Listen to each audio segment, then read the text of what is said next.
January 1st, 1978. The echoes of Christmas laughter still lingered in the house, and the air smelled faintly of pine and leftover sweets.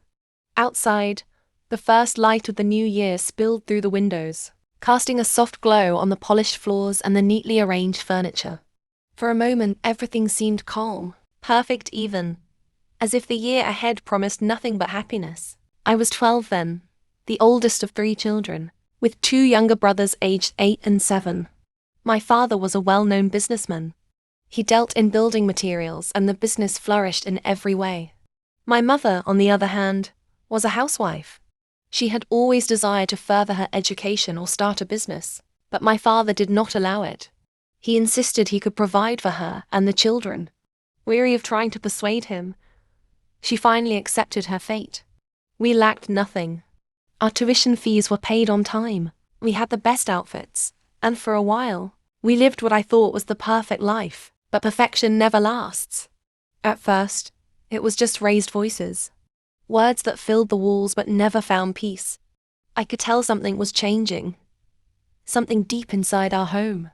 Some nights, my mother would wait for him, staring out the window long after the lamps had burned low. But he never came home. Days turned into silence.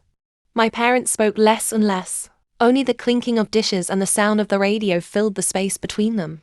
Every night, I prayed for them, for laughter to return, for warmth to fill the air again. I believed God could fix what was breaking.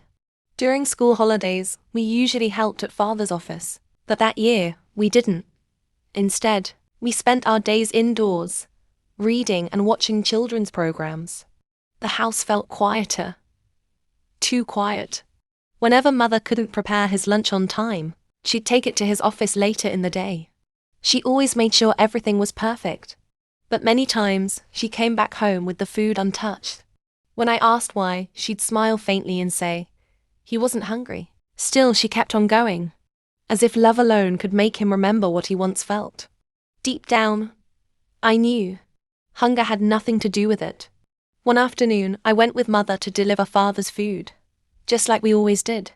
But that day, we met the unexpected. Find out what happened that day in the next episode. Thanks for watching.